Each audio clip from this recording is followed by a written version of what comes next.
মন খারাপের দেশে, কলমে কবি H.M. মাসুদ রানা। মন খারাপের দেশে গিয়ে কি আর হবে বল, তার চেয়ে ভালো গল্প করি, আমার সাথে চল।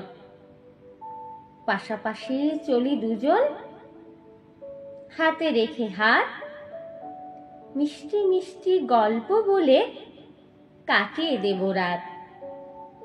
দুঃখ কষ্ট সব ভুলে আজ সুখের তরে হাসি, দুজন মিলে সুখের নদে একটু জলে ভাসি। যেতে চাইলে এসো বন্ধু, জলদি করে ছুটে, গল্প বলে ঘুম পাড়াবো, দুঃখ যাবে টুটে। গল্প বলে ঘুম পাড়াবো, দুঃখ যাবে টুটে।